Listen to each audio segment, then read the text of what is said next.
कि वो परमात्मा सतलोक में रहता है, वहां से चलकर आता है।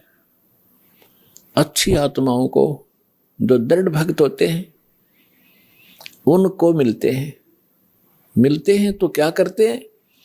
उनको तत्व ज्ञान से परिचित कराते हैं, अपने से परिचित कराते हैं और सचखंड सतलोक लेकर जाते हैं। फिर उनको वापस छोड़ देते हैं ताकि ये मेरे गवाह बने। अपना आत्माओं वेद बताते हैं भगवान ऐसी लीला करता है, और जिनको परमात्मा मिले उन महापुरुषों ने यही बताया है कि भगवान ऐसी लीला करते हैं। और वो परमात्मा है कौन जिसको हम पहचान सकें कि भगवान कौन है? तो जिन महापुरुषों के दास ने शुभ नाम अभी आपको गिनाए थे, उनमें से इन महापुरुषों ने सभी ने परमात्मा की गवाही दी है, एफिडेविट दिया है।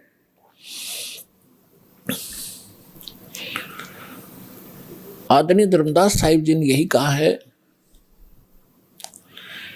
और यही मलुकदास जी साहिब ने कहा है कि सतलोक से चलकर आए, अमर लोक से चलकर आए, गति करके आते हैं परमात्मा। काटन काल की जंजीर, काल ने हमारे को क्रम बंधनों से बांध रखा है, और क्रम के बंधन को समर्थ परमात्मा सत्य पुरुष ही काट सकता है, परम अक्षर ब्रह्म ही काट सकता है। कर्म के बंधन को, कर्म को, प्रारब्ध में किस्मत में लिखे हुए लेख को या संचित कर्म को न तो श्री ब्रह्मा, ना श्री विष्णु, ना श्री शिव, ना देवी दुर्गा, और ना ब्रह्म ना परब्रह्म, केवल परम अक्षर ब्रह्म ही काट सकता है। वो इसके अतिरिक्त और नहीं, उस कर्म की बेड़ी को नहीं काट सकते।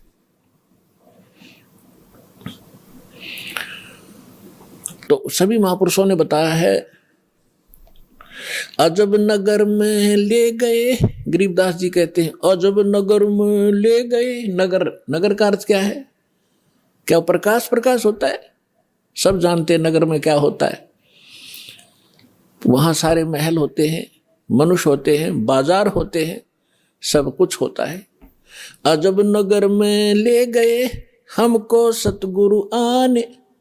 सतगुरु, गरीबदास जी सतगुरु कह रहे हैं, वो परमेश्वर थे। जल के बिंब अगाध गति हम सूते चादर ताने। हमको परमात्मा आकर लेकर गए अजब नगर में, बहुत ही अनोखे शहर में ले गए, सतलोक में। और वहां जाने के बाद हमें पता चला सारी कहानी का, हम कौन हैं, कहाँ फंसे हैं, और यहां वापस कैसे आ सकते हैं अपने लोक को। अब उस ज्ञान से परिचित होकर के गरीबदास जी कहते हैं हम तो अब निश्चिंत हो गए, हमें सतगुरु मिल गए। सतगुरु मिल गए तो सत्संग भी मिलेगा, सत्संग के साथ साथ फिर सच्चा भक्ति विधि मिलेगी जिससे हम वहां जा सकते। तो गरीबदास जी कहते हैं हम तो भी चादर तान के सोगे, कति बेफिक्र होगे, हमारा मोक्ष निश्चित है।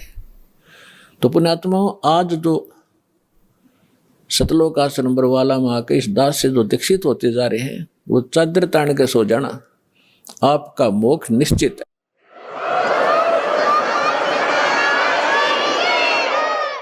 लेकिन रहना मर्यादा में, और मर्यादा में भी तभी रहोगे जब आपको यहाँ का दुख दिखेगा और वहाँ के सतलोक के सुख का आपको आभास होगा।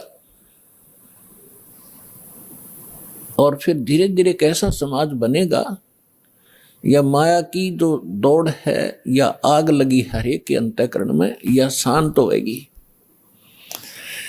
आप माया के पीछे किस लिए भाग रहे हो? बड़ी कोठी बनाऊंगा, गांव नगर में मेरी शोभा होगी, फिर लड़का लड़की ब्याह होगा, खूब बैंड बाजे बजवाऊंगा, तू करवा के, और खूब दान दूंगा, लोग देखेंगे बड़ा दान करा भाई इसने। तो ये दोनों बीमारी आपका समझ में आ जाएंगी कि आज तू बेटी ब्याह रहा है या बेटे का ब्याह कर रहा है, और कल मृत्यु होगी, फिर कहाँ गए तेरे वो तू टक्कर मार कर रोएगा। तो पुण्यात्माओं, यह सच्चाई है। आज तक को बताने वाला दृढ़ता से सामने आ नहीं सका। ये सारे नकली हैं, ये केवल वही बातें करते हैं जो समाज में अच्छी लगे। वो डॉक्टर नहीं होता, जो ब्लड प्रेशर के मरीज को, हाई ब्लड प्रेशर के मरीज को कहे घी खा ले छक्के, वैसे खा, कोई दिक्कत नहीं, वो दुश्मन है उसका। तो पुण्यात्मा इसी प्रकार के जितने भी हैं ये सच्चाई नहीं कह सके, क्योंकि उनके ऊपर परमात्मा कबीर का पंजा नहीं था। इस दास के ऊपर दया हुई है, संघर्ष बहुत करना पड़ रहा है, लेकिन परमात्मा का साथ जिसके साथ होता है वो हार नहीं होती उसकी, क्योंकि हमारा उद्देश्य कल्याण है। पर पूरे विश्व का कल्याण लेकर चल रहे हैं हम, पूरे मानव का कल्याण होगा, पूरे प्राणियों का कल्याण होगा। क्योंकि जैसे आज ये परमात्मा की वाणी है, इसमें इतनी शक्ति है जो स्वयं परमेश्वर ने आके बोली है। उसके बाद फिर गरीबदास जी के माध्यम से जो वाणी बुलवाई है, उन्होंने वही वाणी एचडी दे दी, और उस वाणी को फिर दास बोल रहा है। यानी अधिकारी के द्वारा जो वाणी बोली जाती है उसका असर होता है। पहले भी आपको बहुत बार सुनाया है, जैसे एक राजा की पत्नी एक शिष्य थी संत की। राजा इसका विरोधी था कि ये गुरु बनाने की आवश्यकता नहीं होती, राम राम घर बैठ के कर ले। तो राजा के इस भ्रम को निवारण के लिए संत ने एक थोड़ा सा एक फार्मूला अपनाया था। राजा गया उस संत के आश्रम में अपनी पत्नी के साथ कि महाराज क्या गुरु बनाना जरूरी होता है क्या? क्यों मूर्ख बनाते हो जनता को? भगवान घर बैठ के बज सकते हैं, कोई भी कर ले राम राम, इतना राम नाम ले ले। तो संत जी ने सोचा ये राजा है, यहाँ नाराज घना हो जाएगा। जब मैंने कुछ उल्ट सुल्ट जवाब दे दिया तो उसको कहा, राजन अब मुझे अपनी भक्ति का समय हो गया है, इसमें काफ़ी समय लगेगा, मैं आपका प्रश्न का उत्तर दूंगा, मैं कभी घर आऊँगा आपके वहाँ दे दूंगा, वहाँ कभी आपको विस्तार से समझाऊंगा, तब समझ में आएगी। राजा बोला ठीक है। दिन निश्चित हुआ, राजा बैठ गया सिंहासन पर जच के, संत के लिए आसन लगवा दिया। आने की इंतजार थी कि कब आएंगे संत, अभी आने वाले हैं। सामने सैनिक बॉडीगार्ड खड़े थे, वजीर खड़े थे, कुछ बैठे थे। जब संत पहुंचे वहां पर, और वहां उपस्थित सभी सैनिक जो खड़े थे उनको कहा संत ने कि ए सैनिकों, ए सिपाहियों, इस व्यक्ति को अरेस्ट करो। राजा की तरफ संकेत किया। अब वो सिपाही सोच रहे थे ये मंदबुद्धि व्यक्ति क्या बकवास कर रहा है। उस संत ने दूसरी बार फिर कहा, तीसरी बार फिर कहा, लेकिन कोई टस से मस नहीं हुआ।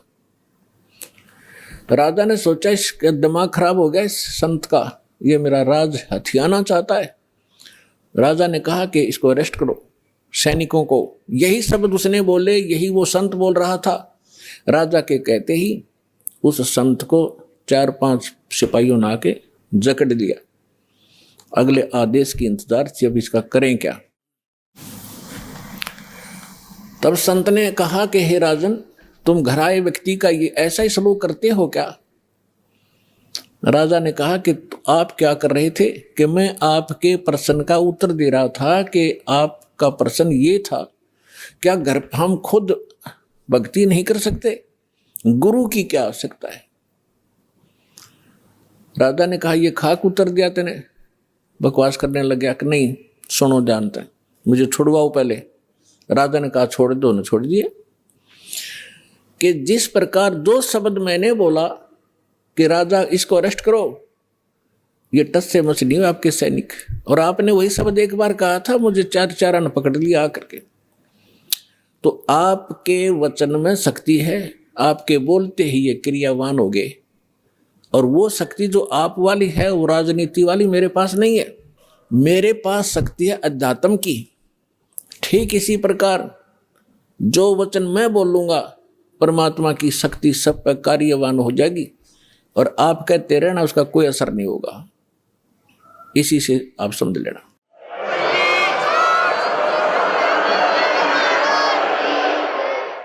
तो इसी प्रकार ये दास उस परमात्मा का कृपा पात्र है, उसी की कृपा से ये सच्चा ज्ञान आप तक पहुंच पा रहा है।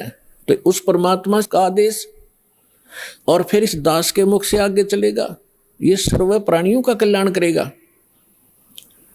इसका तरीका देखो, परमात्मा ने कैसा एक अनोखा तरीका अपनाया है।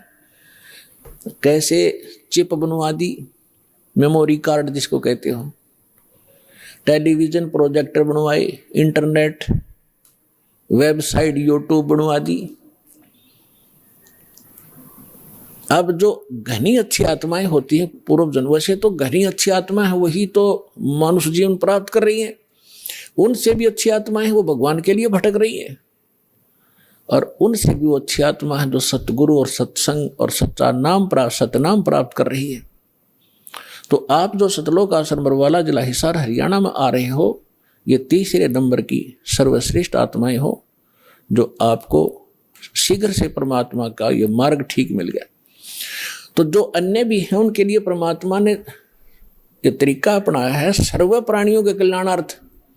ये वाणी जो दास बोल रहा है रिकॉर्ड हो रही है, मेमोरी कार्ड बन रहे हैं,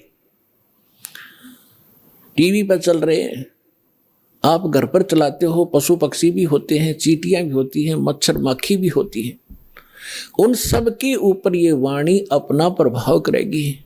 काल ने जैसा जुल्म किया था उतना ही उससे भी अधिक रहम अब परमात्मा ने अपनी आत्माओं पर किया है। चींटी से लेकर हाथी तक, रंग से लेकर राजा तक, ये सारे कबीर परमात्मा की बच्चे आत्माएं हैं।